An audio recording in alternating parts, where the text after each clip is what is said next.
is the theme to the show. The show is all about you. Not Jeff, but you and your stories. Because everybody has a story with Jeff Seltzer.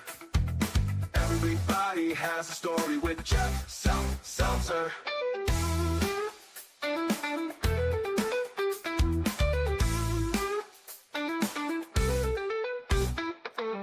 Brought to you by JeffSeltzer.com. Hello and welcome to Everybody Has a Story with Jeff Seltzer. I'm your host, Jeff Seltzer, and this is once again my own personal midlife crisis. Thank you for joining me on this journey, as this is episode 76. Last week, we had our second-year anniversary special, which was hosted by a good buddy, good pal, good friend of mine, Marcus Percal Brandon.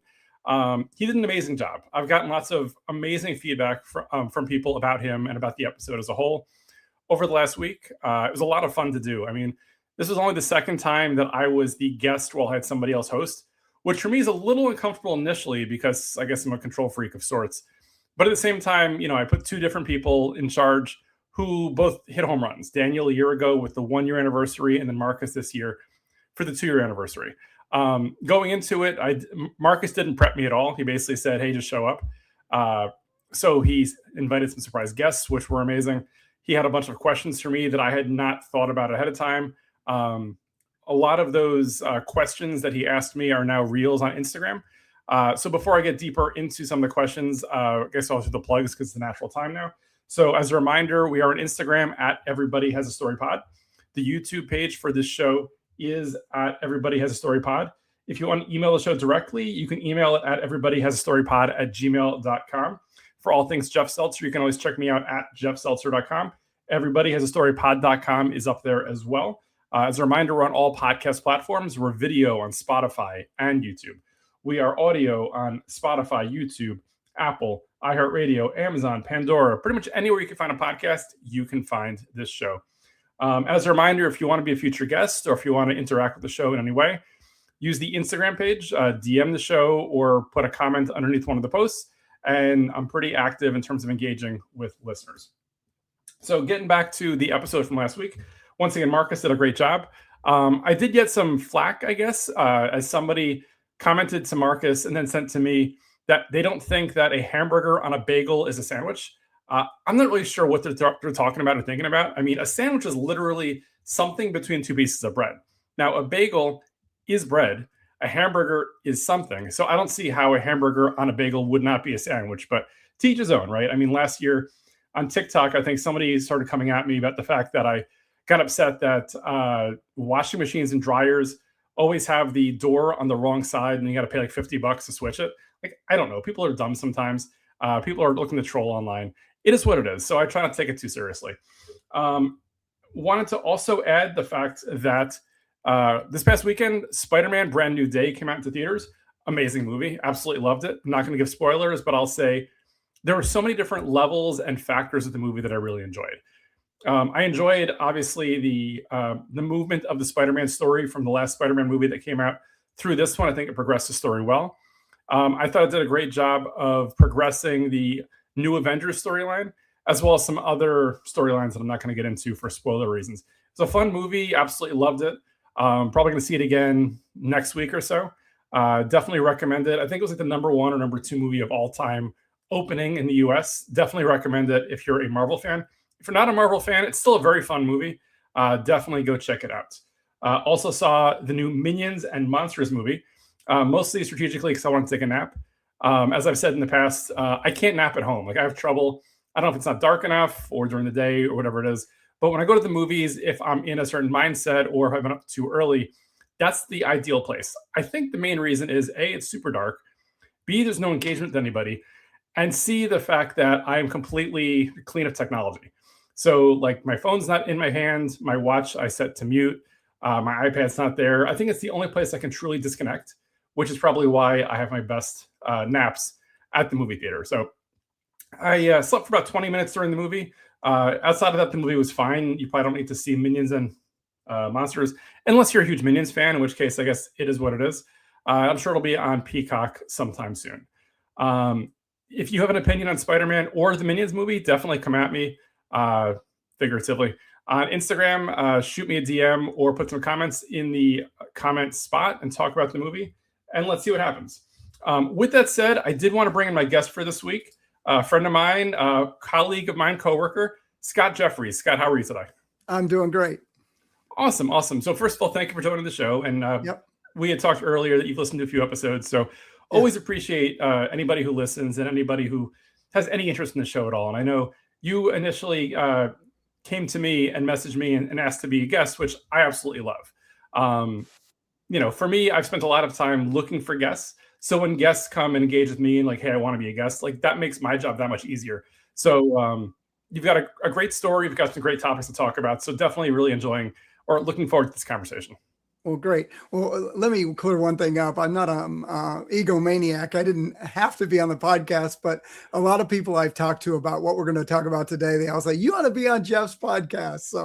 So that's what drove me to want to call you and maybe talk to you on mine. Awesome. Appreciate that. And again, I didn't mean that you wanted to kind of come here and just talk about yourself, but you have an interesting topic that like I've had many topics on the show in these 75, 76 episodes that I have no clue about. So I've had many things like, for example, I talked to Lithia a couple of years ago about immigrating to the United States. I was born in New York. I lived in Jersey most of my life. So this is, obviously circumstances I have never lived through. A few weeks ago, I spoke with Natalie Dean, who talked about co-parenting after divorce.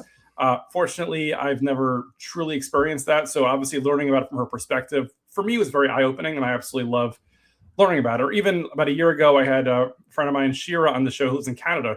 The whole episode was about living in Canada, which, again, I've never lived outside the United States. So for me, it was a great opportunity to learn about her situation, about what she's lived through, and about what living in Canada is like. So for me, I just love learning and giving a platform to others to kind of share their stories. Awesome. So with that said, Scott, if you can give us a little bit about who Scott Jeffries is and what you'd like to chat about today. Okay. First of all, I'm a huge foodie and I'd like to put my vote in. If you can go into a burger place and order a burger on lettuce, it's definitely considered a burger. You can actually order it on a bagel and consider that a burger as well. So, well, thank you. But anyway, like you said, my name's Scott Jeffries.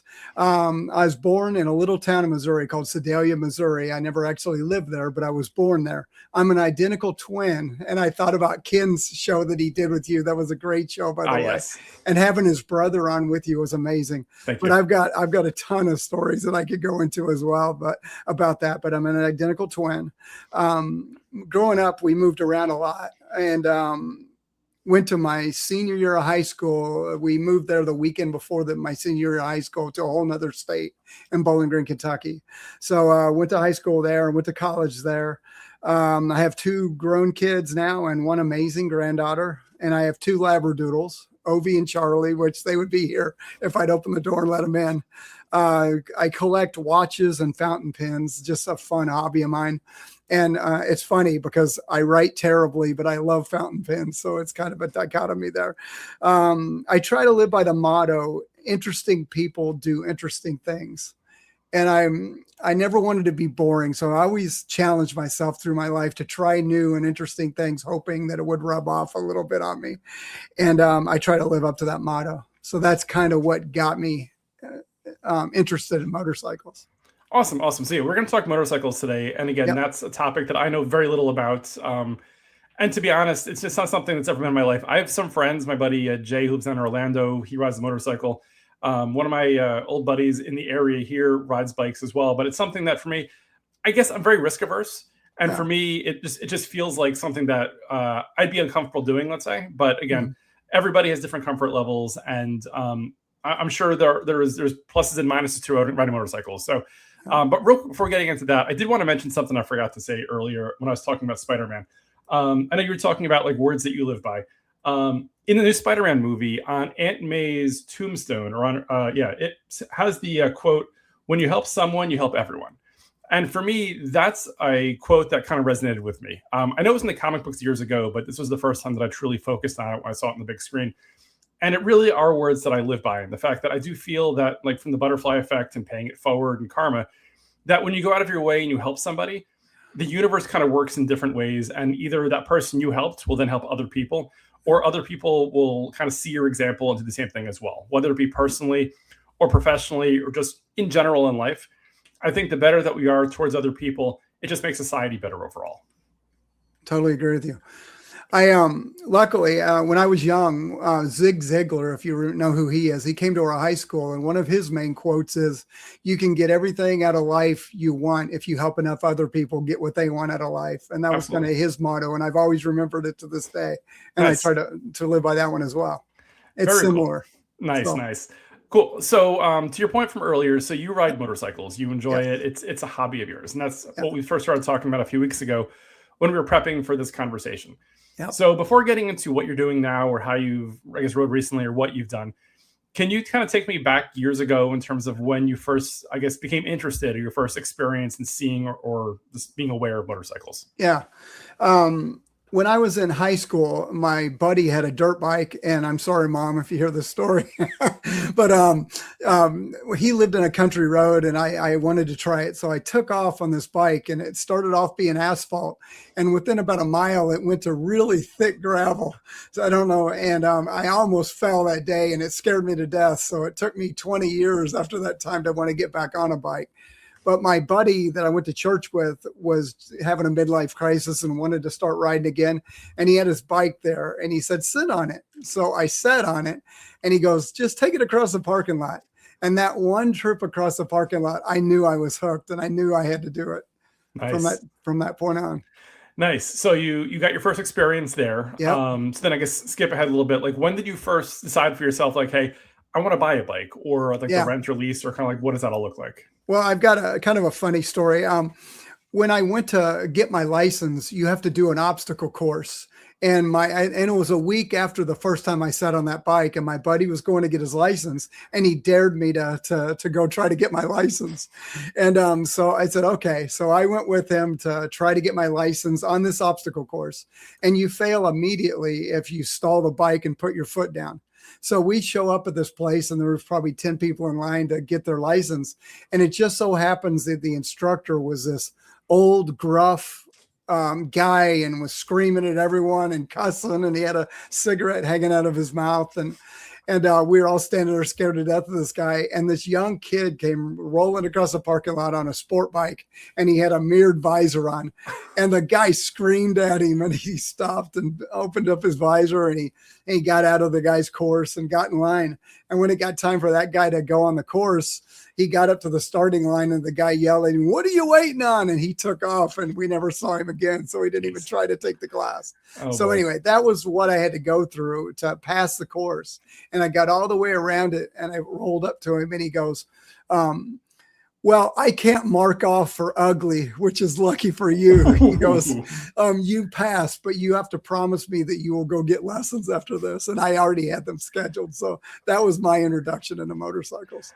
Nice. So, and again, this was years ago. I'll say it seems like driving testers, maybe it's changed over the years, were definitely next level years ago. So I never rode a motorcycle, never got a license. But what I'll say is when I got my driver's license for a car 30 plus years ago, so it was September or October of, I guess, 1994, because I'm 105 years old.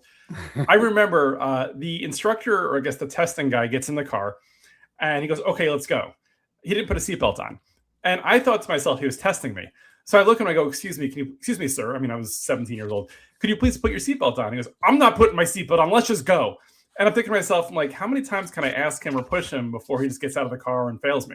So I asked him one more time, like, "Are you sure you're not testing me?" He goes, "I'm not wearing a seatbelt. Let's just go on this test." I'm like, okay. Which felt really weird in the fact that I was getting tested for my driver's license, and the guy who was testing me wasn't following the rules. But at the end of the day, I ended up passing the test. But it was a story that stuck with me 30 years later, because I'm like, that just doesn't feel like the right example to put out for the person that's 17 years old and probably super timid and really scared and nervous to start off. But I ended up passing it. So I guess life goes on, right?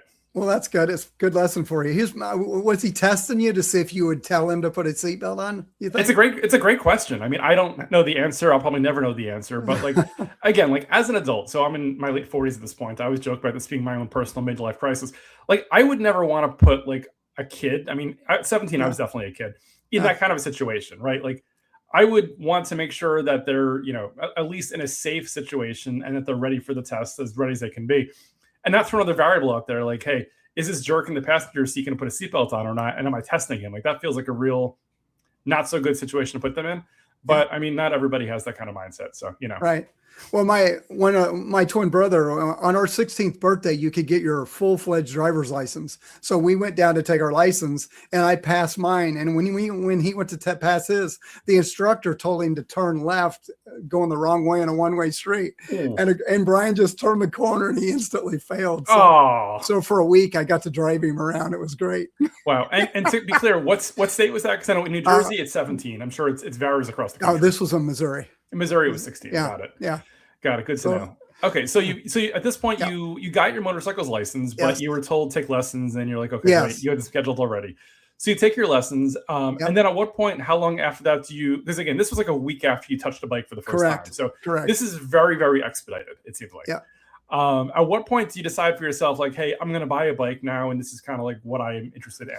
Well, I'd already bought the bike, but I didn't tell the instructor that. So I bought a used bike in case I didn't like it or whatever. And so for that first month or so, I do take it serious. And I do want to share that everything I'm going to tell you, my number one priority is to be a good ambassador for riding motorcycles to other people. Of course. So I don't want them to see me do anything stupid, and I always wear the appropriate gear and everything. So I do take it extremely serious. So for the first couple months, I rode in my neighborhood, and the circles kept getting wider and wider. And the first time I went on a real ride, which was about 4 miles away to a gas station, I dropped the bike at the gas station. So I got to thinking, man, I'm not sure this is for me. But I kept at it. And over time, as we'll talk about, my distances kept getting farther and farther. Nice. But again, you bought a used bike, so I assume it probably wasn't too ridiculously pricey. And I mean, again, you're very inexperienced at that time, so that's to be expected, right? It's like when I first got my first bicycle 100 years ago, like it wasn't perfect initially, right? You fall a bunch of times, the thing falls. The key is you want to minimize the risk, minimize your injuries, and just be safe and be smart about it, right? Yeah. Well, the learning curve is harder than almost anything I've ever done. Because the penalty of crashing is you get really hurt or worse. And so, and the first time you ride at night, the first time you ride when it's really cold, the first time you ride when it's raining or snowing, all those things you have to be able to do if you're going to ride like cross country or anything. And there's there's books that you can read on how to do it, but until you're really out there doing it, learning it, experiencing it, that's the learning curve. They say that if you can make it through the first year without wrecking and you don't drive without drinking alcohol, then you're more than likely you're not going to have any problems riding. So it's getting through that first year is the hard part. That's good. And before we go any further, also, outside of this one friend who kind of dared you to take the test, did any of your other friends or family have motorcycles or ride or anything, or was just the two of you at this point? No, it was the two of me, but we also had a third friend that we went to church with, but I'm trying to explain his job, but he was a sheriff. And in Colorado, the level of sheriff he had 4,500 people that reported into him. And so he was a big deal. And every time him and I would ride somewhere, everyone would say hi to him. And we actually got stopped once, and they apologized to us for stopping us because of him. I was with him. So I learned a lot from him, and I learned a lot from my buddy that talked me into riding. And that's a big key, is to get smart people that know how to ride that can help you as well, and not try to push you into doing stuff you shouldn't do. Got it. And again, like I said before, like I'm ignorant to motorcycles as a whole. Like, what kind of bike do you start with? Like, I know there's lots of different styles, right? There's big ones, there's small ones, there's ones with sidecars. Like, is there like a model or a type or like? No, that's just it. And a lot of a buddy of mine is a naval officer, and he was responsible for their program. And one of their problems is people go overseas and then come back with all this money and buy a really fast sport bike, and they crash it because they don't even know how to ride. Oof. And in Europe and places, there's a graduated scale that you have to start on a really small, like a 50 cc bike, and work your way up to it. But in the US, whatever you can afford, you can go out and buy. But luckily, I started with a fairly small or cheap bike and quickly started working my way up the food chain. Because every bike you buy, you want something, you want cruise control on it, or you want heated seats. Or my bike I have now, it's got a reverse, which is really cool. And it's got a bunch of features that I think I need, but maybe you don't, but they're fun. Did you say something at 50 cc's? What does that mean? Is that like size? Is that speed? That's the displacement of the engine. And so 50 cc's, I don't know what that equates to, but it means it's a really small engine.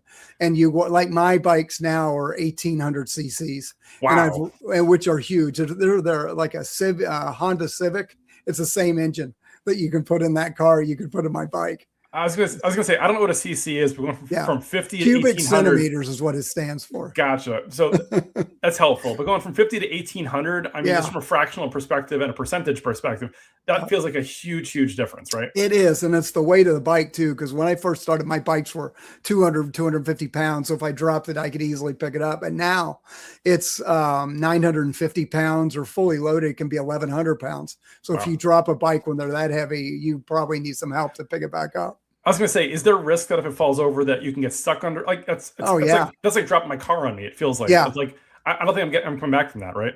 No, it happens a lot. I've stopped and helped people on the side of the road that fell, and I can help them pick it up and get them going, but got going again.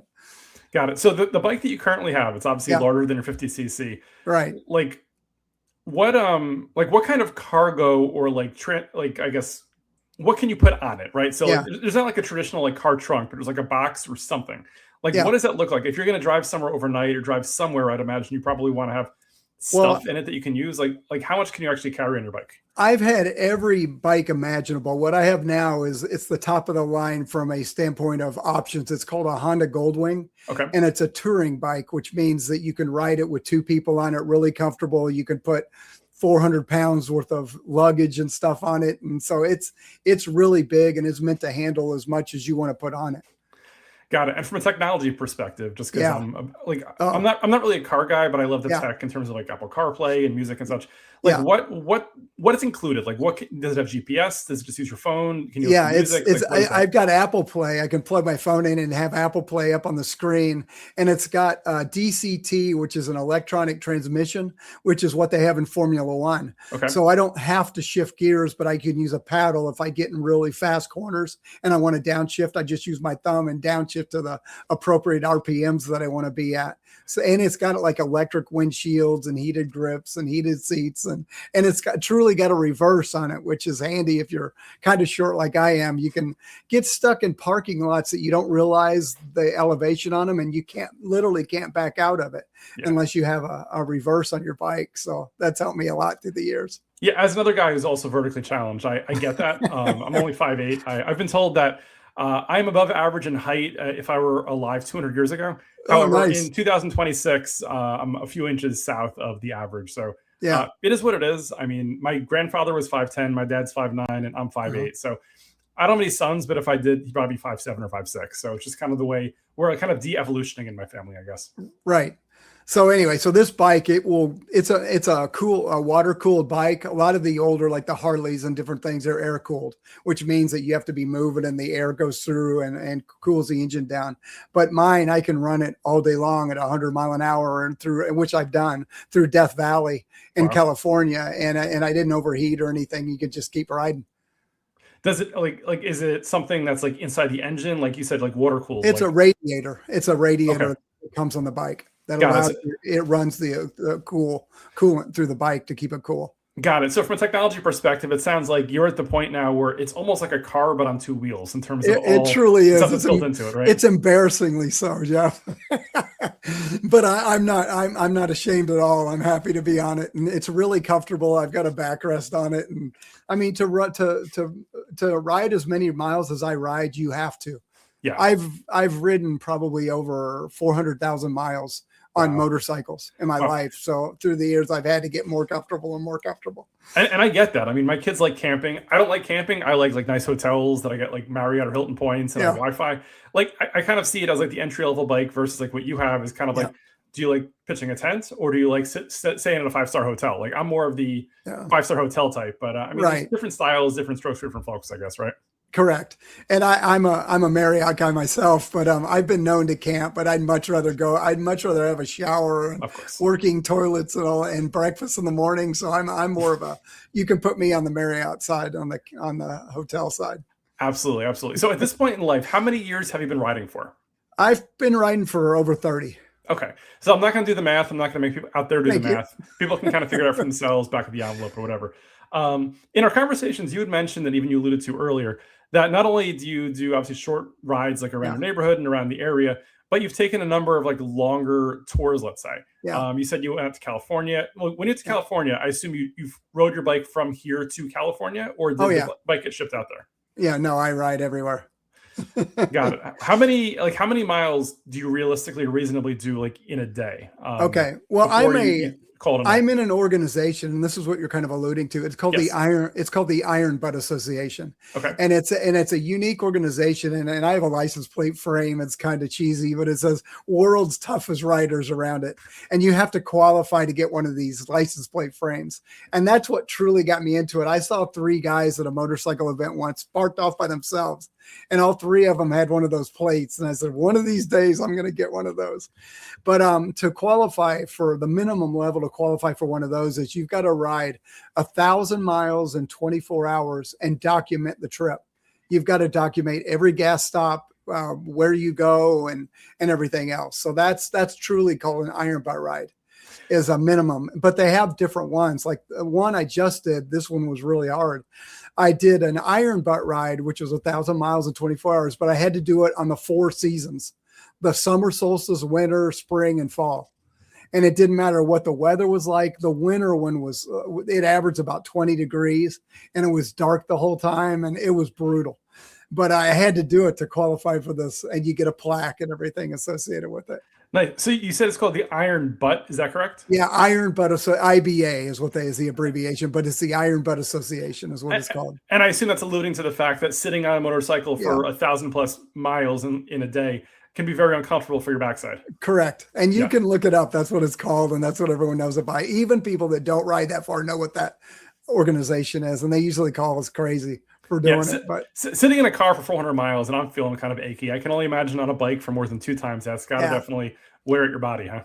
The cool thing about it is when you're done, you're just mentally exhausted and physically exhausted, which I like that. It relaxes me, but you've got to think your way through the whole ride, and you've got to make sure you're getting the receipts at every gas stop and taking pictures and making sure that you really hit the 1,000 miles. Because if you're 5 miles short, it doesn't qualify. So what is the acceptable documentation? And you said like gas station receipts, you have to take a picture, like you have to take a selfie with like the date and timestamp, or kind of you have to do all that. But now there's a website and a software package you can use that it literally tracks every minute. It tracks where you're at. So my wife can go online and see where I'm at on the ride, or I send it to the link to my friends and they can tell how fast I'm going and everything. But then you turn in that route when you're done, and that helps validate how far you've gone. Nice. And you had mentioned something about the 4 seasons. Does that mean you have to do this 4 times in a year, once during each season? Luckily, I think they make it, you don't have to do it all in one year. You just have to do all 4 seasons sometime in your lifetime, and you qualify for it. And I think probably they do it that way so they don't force you to ride when it's 4 inches of snow on the ground or whatever. Which season? It sounds like you got all 4 of them. Which season was the toughest? I mean, I'd imagine fall and spring, if weather is good enough, are probably fine. It's probably either the winter is too cold or the summer is too hot. Like which season was kind of like the worst for you? Summer was the easiest because it's daylight longer. The absolute worst one is winter, because you usually leave your house at like 3 a.m. and you're done by 11 that night or 12 that night. And literally it's 15 to 20 degrees and completely dark for the first 4 hours and the last 4 hours. It's not fun. I got to tell you, that one was not fun. And I did it with 2 buddies, and they were calling me every name in the book the whole day, but they were glad they did it when they were done. And I'd imagine you're not doing this December 21st. Like you're probably doing this like in March, because that's still kind of winter, right? No. You have to do it. December 21st, I think, is the winter solstice. You have to literally do it on the day. So I gotcha. So there's one day a year that you can use to qualify for it. Understood. Got it. Yeah, there's one day for the winter, one day spring. And the winter one is literally the shortest day of the year. Oof. So everything's working against you on that day. And depending on where you live in the country, different seasons are worse. Like in Florida, the summer one would be the worst, in my opinion, because it's just so hot. So hot. Yeah, absolutely. Yeah. And I'd imagine, and again, like I'll say this, like my vision's not good. I wear contacts, and as I've gotten older, I need more and more reading glasses. I'd imagine it's probably it gets tougher and tougher with the less light and trying to see things It like does. at this age, right? And look for stuff on the road, like you hit tires or you hit Right. deer or whatever the case may be. And yeah, you got to be real careful. Yep. You had mentioned earlier about that you do have a wife, that you're married. Yes.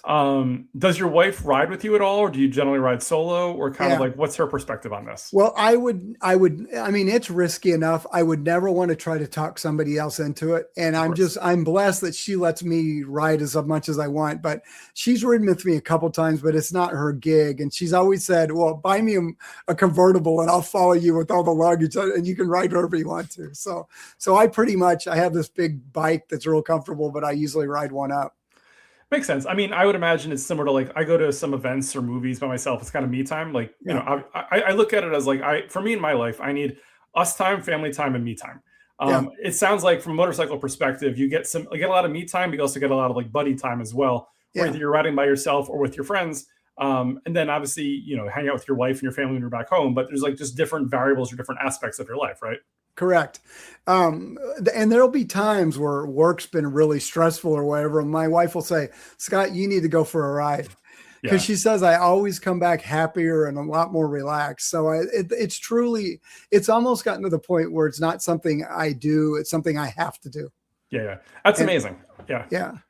I think you had mentioned in our previous conversations that recently you took a bit of a longer ride. So you live in what, Maryland? Is that correct? Yeah. And you took one up to what was like a round trip to New England for the day or something? Watkins Glen, New York. Yes. Tell me about this. I'm in a riding group and we're going to do a formal ride in about 6 weeks. And the guy that's leading the ride didn't know the way. So I said, it's Saturday, let's go up there. And it was 612 miles round trip for me to do that. But we went up, we left early, went up and had lunch in Watkins Glen and found a hotel for everyone to stay at and everything. And then rode back that night. And I've also done trips this year. I went up the same general area, but we went to, where the Olympics, Lake Placid, New York, which is a beautiful area there. And that was about 680 miles round trip. We did that. And I did that as an overnight. So, so trips like that, I do a lot of 800-mile days or 700-mile days. If it's not at least 500, I feel cheated in a day. For days like that, do you have to prep or stretch ahead of time, or kind of like mentally get yourself like ready, or you just kind of wake up and say, "This is what we're doing today"? As I've advanced in years a little bit, I always carry Advil, and I take that preventatively, and I need it towards the end of the ride, so that helps me quite a bit.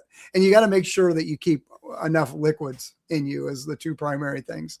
Right. And we stop a lot. You stop every 150 miles or so to get fuel and stretch and everything. Got it. So to the fuel point then, like how much fuel does your bike carry, and how many miles per gallon do you get? Because I assume it's just gas, right? It's not a hybrid of any kind? It's funny. I was filling up last week and a guy behind me goes, "Hey buddy, how many miles a gallon do you get?" And I said, "Well, I ride really fast, but I still get 44 to 46 miles per gallon, which is nice. But the tank only holds 5.2 gallons, I think it is, on this bike. So, but it's still, you get a range of 225 miles, which is plenty. You're wanting to stop by the time you've hit that limit anyway. Right. So on a 600-mile trip, or even as you said earlier, a 1,000-mile trip, you're stopping multiple times just for gas alone, because you're only carrying, 2 to 250 miles per tank, right? Yeah, you bring up a good point. On the official Iron Butt rides, you have to stop every, I think it's 300 miles, or else you don't qualify. Really? Because people get auxiliary gas tanks and they mount them to their bike, so they can ride 500 miles if they chose to. But that's cheating. They want to keep it safe, and they want people to go the speed limit for the most part. And, of course. And so so I get really good gas mileage, and it doesn't cost all that much, and it's just a good hobby from that standpoint. And is it regular fuel? Is it diesel fuel? Like, what is that you put in there? It depends which bike you have. Like a lot of the Harleys and the Indians, which I've had in the past, you have to use premium fuel on those bikes. But my bike, believe it or not, is it's like a car, but it uses regular gasoline, which it saves me probably $1 every time versus them every time we stop. Right. Makes total sense. Yeah. So you've done lots of different treks, short treks, long treks, whatever. What's your favorite route? Like if you think back to fantasize, like, hey, my favorite route I've ever taken, or the most scenic or most enjoyable, like what have you enjoyed the most? There's a legendary ride called the Back of the Dragon. It's down in North Carolina and goes into Tennessee. That's one of my favorites because everyone in the world knows where that road is. It's like 313 corners and 12 miles. And it's just really windy and it's just a great ride. So that's one of my favorites. And I've been to I flew into San Diego and rode with my buddy that was a captain in the Navy, and I rented a bike from him, and we went from San Diego through Death Valley, and we went to Las Vegas, and we were on the Strip at midnight. It was so cool. It was 118 degrees, but you could hear the bike reverberate off of the buildings and everything as we went through the Strip. That was a cool ride. I've done so many fun rides. I've been really blessed and I lived in Colorado that's where I learned to ride. And so up in the mountains there all the time, whether it's Winter Park or Vail and Aspen, and Aspen's probably the most beautiful place I've ever ridden. Very cool. Very cool. So as a longtime wrestling fan myself, when I was in high school and college, WCW World Championship Wrestling used to have an annual wrestling pay-per-view in Sturgis. So it was alongside the annual motorcycle rally out in Sturgis. They'd have an event, whatever else like that. Have you ever been, or what's your knowledge or experience of the Sturgis rallies that I believe, or I assume still happen annually? Yeah, they happen annually. I've been there 3 times, and I've cheated the last couple times. My cousins have this beautiful camper, and I go up and stay with them and live in this camper for the week. But the riding up there's amazing. All the different land monuments and everything, and it's beautiful riding, and just getting to sit at Sturgis and watch all the bikes go up and down the road and everything. And that's the closest I've ever came to getting in trouble. The first year I went, I was on my Honda, and they're not impressed by Hondas up there. That's Harley Davidson country. Of course. And my buddy had a Harley, but he was a Marine, and he asked me to hold his coat because he was going to the restroom, and his coat had a Marine insignia on the back, Semper Fi on it. And these guys walked up to me and they go, "What are you doing with that coat?" And I knew where they were coming. I said, dude, I'm holding it for my buddy. He'll be right back. And they were about to cause a scene and take this coat from me. Yeah. And my buddy walked up and he goes, do you boys have a problem? And so he diffused the situation pretty quick, but that could have been an issue. I was going to say, these are dudes that you probably do not want to mess with on any level. No, so it's good that it's able to be diffused as quickly and easily as it was. Well, and honestly, I'm ornery enough. I didn't tell them that it wasn't my jacket. And my buddy goes, you think you could have told them that it was not your jacket? I said, no, I knew you were coming back. Right. So, but yeah, no, those are not people that you want to mess with out there. Probably not. What's on your motorcycle bucket list at this point? So looking forward, is there like a bike that you'd love to get? Is there a route you'd like to ride? Are there other countries you want to ride in? Kind of like what's your motorcycle bucket list at this point? Well, my wife has already penciled me in for this one. I want to ride to Alaska and ride as far as you can. And it would literally take me 3.5, 4 weeks to do it, to ride out there and back. And just the scenery, you have to ride up through Canada and then get back on the Dalton Highway. And it's an amazing ride. But I mean, there's a fair degree of risk because you could hit a moose or the mud and everything else that you have to ride through. But that's probably the only ride I haven't done that I really want to do, is to ride to Alaska. Is that something that you're realistically trying to plan or will plan? Or is that one of those things where you look at and you're like, it'd be great if I did it, but you probably won't? No, I'll do it.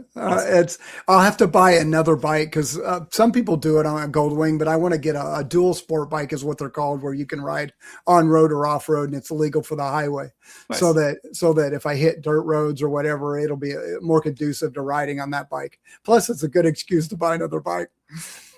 Absolutely. How many bikes do you currently own? Like, as you got this bike, do you get rid of your old bikes, or do you have like a garage full of them, or kind of like, what does your collection look like? Well, you're catching me right now. I've only got the one, but I normally have 2 or 3 at any given time. Yeah. But right now I've just got the one, but I'm looking for another Indian to buy, because I was president of one of the larger riding groups in the country out of Hagerstown, Maryland, and I helped start it. The dealership came to me and said, "Scott, we'd like you to be president of this riding group." And so the very first day, there's a whole group of people there, and my speech was, "If anybody else wants this job, please step up." And nobody did. So I was president for 8 years. But I sold that bike when I got out of being president last year. But now I miss having an Indian, so I'll probably have another one soon. Nice. One last question for you. Yeah. So years ago, when I worked somewhere else, There was a guy that I knew of named Adam Adams. My name is Jeff. Your last name is Jeffries. When Yeah. you had kids, did it ever hit you that maybe you should call your kid Jeffries, or was that not even like in the realm of ideas for names? Well, being an identical twin, I got called my brother's name more often than I got called my own name. So I was always conscious about, and I get called Jeff a lot too, because Jeffries. Right. So no, it never dawned on me to do that to a poor kid. It's a crazy one. I mean, Yeah. to your point, I guessed the show from a few weeks ago, Roger Lee. His work email is like Lee Roger. So I can't tell you how many people have asked me, like, is his name Lee Roger or Roger Lee? I mean, it's a Exactly. valid question because the way that emails kind of show up. Yeah. And I'm sure he's probably spent his whole life dealing with that as well. Yeah. I'm Jeff Seltzer. What I'll say is this: the only name that I've always thought was interesting was years ago. I worked with someone whose it was a lady. Her first name was Alka, and so I once thought to myself, like jokingly, like, how ridiculous would it have been if me and her got married and her name became Alka Seltzer? Like that's just something that would be kind of out there, I guess. Maybe she would hyphenate or not even take the last name. Yeah. I don't know. It was more of one of those just like wild brainstorms or whatever, but names are weird, right? They are. It says a lot about you that you would even go there mentally. I mean, my brain goes in a lot of weird places. We probably don't want to dig into that one too much today. It's probably a whole other podcast altogether. There you go. Anything else you'd like to talk about motorcycle wise about your life or share before we work towards conclusion here? I guess just, I mean this, and my buddies will tell you this. I can ride pretty quick, but when I led group rides, when I was a president, I always told the group before we left, I'm going to be the slowest guy on this ride because I never wanted anybody to have to try to speed up to keep up with our group or anything. And it was always important to me that I projected an image of safety and an image of you can do this wearing the helmet, wearing all the gear and everything, dress appropriately. So that's the image that I want to leave with people. That's what I always try to do. Awesome. Any social media or anything you want to plug or promote before we call it? No, really not. I wish there was, but no, there's not. Got it. So with that said, before we do call it a day, and as I mentioned earlier, Scott and I do currently work together. I alluded on last week's episode that I had a little bit of an evolution happening in life. So just to kind of be a little more transparent and a little less, a little more behind the scenes, I guess, here. So I've been working for the same company now for almost 10 years, the one that Scott and I work for currently. By the time this episode drops, my time at that company will have ended, and I'm about to move on to my next role at another job. It's a very weird situation after being with the company for almost a decade. That's like 20% of my life, right? Like at this point, my daughters, I think, were 6 and 8 when I started there, and now one of them's about to start college. So for me, it's just crazy. It was like more than half a lifetime for both of them that I've spent with this organization. It's been great. I've learned a lot. I've met a lot of great people. Obviously, there's ups and downs in any job that you're at. But for me, would I've changed much of it? Not really. I mean, it got me to where I am today, which is going to get me to where I'm going to go tomorrow. So really excited about that. So for anybody who's listening from that company, I just want to say thank you for everything. Thank you for the experiences, for the learnings, the opportunities, and all that kind of stuff. Corporate America is a weird place, and it's a very small industry as well. So I'm sure many people that I currently work with or recently work with, I'll probably see again at some time or some facet in the future. So if you are listening, just want to say thank you. Appreciate everything. And obviously, you all know you've got my number probably. Reach out or hit me on LinkedIn if you want to chat about something, whatever. I'm here to help. With that said, thank you everyone for your time. As always, thank you for listening. Thank you for joining me on my personal midlife crisis. Probably off for a couple of weeks right now, but we'll be back in September at some point. Some pretty cool stories coming up that I'm sure I'll be sharing at that point. Have a great week. Have a great day. And I'll talk to everybody soon. Thank you, everybody.